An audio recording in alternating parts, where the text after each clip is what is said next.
আমাদের বিজেপির কার্যকর্তাদিকে এবিভিপির কার্যকর্তাদিকে ছেড়ে দেন, 8 ঘন্টার মধ্যে আমরা যাদবপুরকে ঠান্ডা করে দেবো। তৃণমূলের বিধায়কদের পর এবার বিজেপি বিধায়ক যাদবপুরকে ঠান্ডা করে দেওয়ার জন্য টাইমলাইন বেঁধে দিলেন অমরনাথ শাখা। 30 মিনিটে যাদবপুরকে ঠান্ডা করে দেওয়ার চ্যালেঞ্জ ছুড়ে দিলেন বাঁকুড়ার ওন্দার বিজেপি বিধায়ক।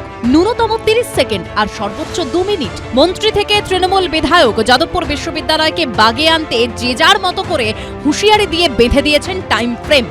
অরূপ বিশ্বাস, মদন মিত্রের সরাসরি হুমকির পর প্রচ্ছন্ন হুঁশিয়ারি দিয়েছেন ব্যারাকপুরের তৃণমূল বিধায়ক রাজ চক্রবর্তীও। আর এবার টাইম ফ্রেম বেঁধে দিলেন রাজ্যের বিজেপি বিধায়ক। যাদবপুর কলেজকে একটা অস্থিরতার বাতাবরণ তৈরি করেছে। এত ধরনের নোংরা কাজ হয়, আর যেখানে সমর্থন করে এই বামপন্থীরা।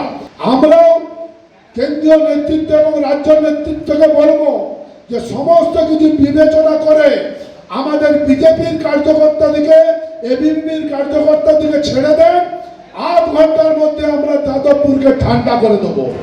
পাম্প চালিয়ে উঠছে বিল, কেএসবি পাম্প বাঁচায় বিদ্যুৎ, বিলের প্রবলেম গেল। বিদ্যুৎ সাশ্রয়কারী জার্মান টেকনোলজিতে তৈরি কেএসবি পাম্প, পয়সা বাঁচাও, টেনশন ভাগাও। গত সোমবার সন্ধে আচমকা যাদবপুর বিশ্ববিদ্যালয়ের গেটের সামনে পৌঁছে যান এবিভিপির নেতাকর্মীরা। বিশ্ববিদ্যালয়ের গেট ধরে ঝাঁকাতে থাকেন তাঁরা। বিশ্ববিদ্যালয়ের ভিতরে ঢোকার চেষ্টা করে বিক্ষোভকারীরা। গেটের উপর উঠে ছিঁড়ে ফেলা হয় পোস্টার, ছুঁড়ে ফেলা হয় বাম ও অতিবাম ছাত্র সংগঠনের ঝান্ডা। নিরাপত্তা রক্ষীদের সঙ্গে ধস্তাধস্তি, হাতাহাতি হয় বিক্ষোভরত এবিভিপি সমর্থকদের।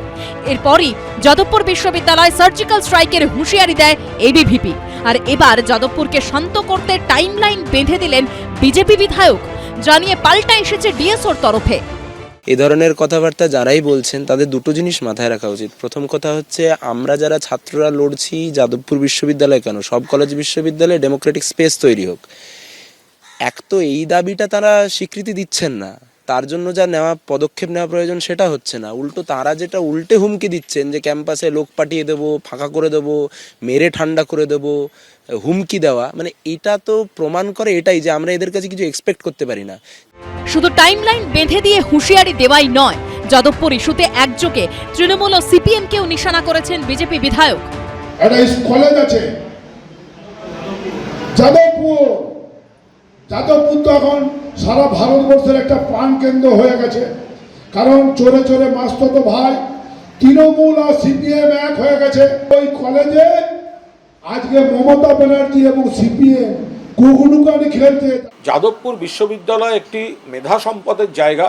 সেখানে কিছু বিপথগামী, কিছু বিতর্কিত আচরণ করে যায়, বারবার করে যায়, এবং সেটা যদি তাদের আচরণের পাল্টা আচরণ দিয়ে থামাবার কথা হয়, তাহলে কেউ কেউ বলছেন যে অল্প সময় সেটা থামানো যাবে। এর সঙ্গে কোনো হিংসার, হুমকি ইত্যাদির কোনো সম্পর্ক নেই। যারা কেউ ঢুকলেই আক্রমণ করে, কেন্দ্রীয় মন্ত্রী বাবুল সুপ্রিয় আক্রমণ, রাজ্যপাল ঘেরাও, রাজ্যের মন্ত্রী ব্রাত্য বসু তাকে হত্যার চেষ্টা, তার পরিপ্রেক্ষিতে এই কথাগুলো বলা।